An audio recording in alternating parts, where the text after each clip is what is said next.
Atenti, que hoy te cuento la historia del orfanato maldito de Rivadavia. Hace muchos años, una joven llamada Olga heredó la pasión por la fotografía de su mamá.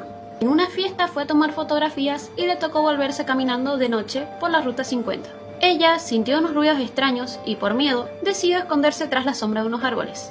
Y esto lo hizo porque escuchó unos ruidos extraños. Entonces ella vio unas personas pasar, pero al rato se empezaron a escuchar murmullos, los cuales parecían una oración, y esto la tranquilizó. Salió de su escondite y fue con cautela a donde provenían los ruidos. A lo lejos vio unas personas vestidas de negro que se difuminaban con la noche oscura. Escuchó un ruido desgarrador. Fue un llanto, un grito y un golpe seco. Olga se fue corriendo, llegó a su casa, no le contó nada a sus padres y tampoco pudo dormir esa noche. Al siguiente día, llamada por su curiosidad, volvió a ir a aquel lugar y llegó a una zona totalmente despejada y en el centro lo único que había era una gran mancha de sangre.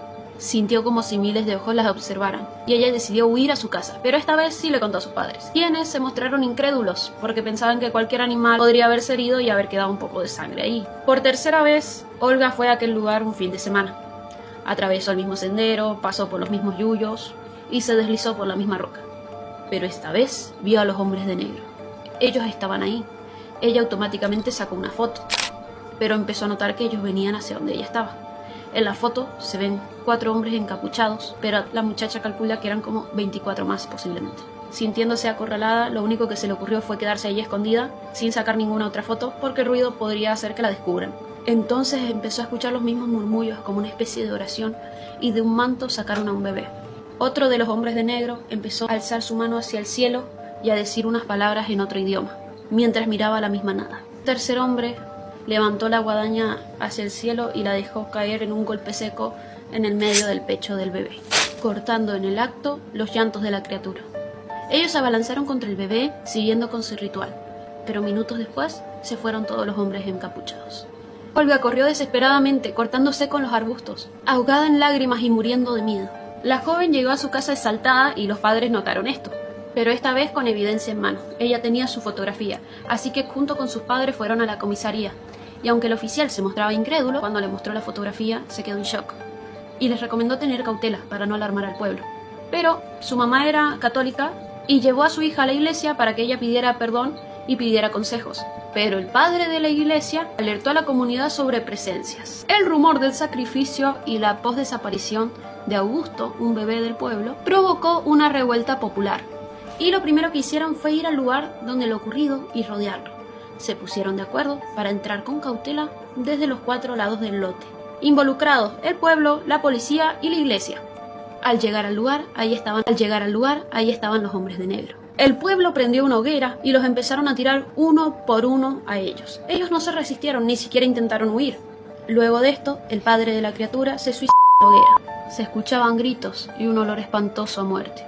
Creyendo que la fotografía que ella les había dado era la única copia, la tiraron a la hoguera y todo ardió.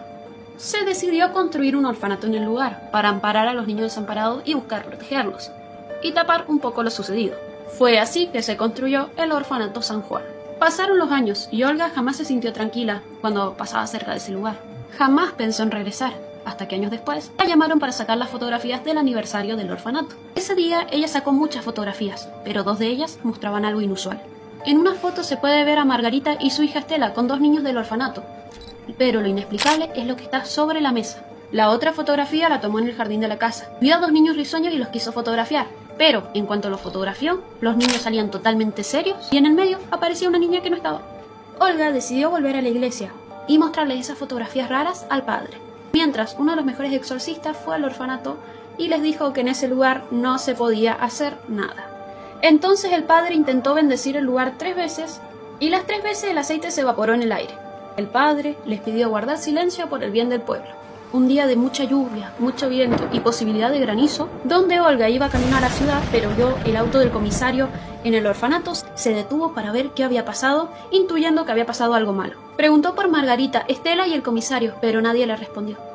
Y entonces, al entrar, vio a los niños del orfanato hechos pedazos, con los huesos quebrados, los cuellos torcidos, piernas y brazos rotos, con sus ojos aún abiertos, mostrando el terror de lo vivido. Entre ellos también se encontraba Margarita y Estela. Incluso había un niño ahorcado con su propia bufanda. Ella empezó a fotografiar el lugar, el comisario y el padre llegaron horrorizados. El auto estaba ahí porque el comisario había ido a buscar al padre pensando que algo malo pasaba. En medio de los escucharon un ruido proveniente del suelo y pensaron que se trataba de algún sobreviviente. Empezaron a sacar las tablas del suelo, pero al sacarlas encontraron una especie de sótano con olor nauseabundo. Y al encender la luz, vieron el resto de todos los encapuchados que se habían vuelto polvo, pareciendo este un museo del diablo. Los tres hicieron un pacto, Olga, el comisario y el padre. Los cadáveres de los niños, de Margarita y Estela, serían sepultados, pero los otros, ese lugar, ese sótano, sería tapado con cemento. Mucho tiempo después murió el comisario y luego el padre. Solo quedaba Olga, quien en ese momento tenía 89 años, quien pensaba llevarse su secreto a la tumba como habían acordado. Pero, atormentada por el pasado y sin conseguir el sueño desde entonces, decidió contar la verdad y mostrar sus fotografías. Dicen que se sentía una enorme oscuridad que rodeaba toda la zona del orfanato. ¿Y tú qué opinas? Sígueme para más.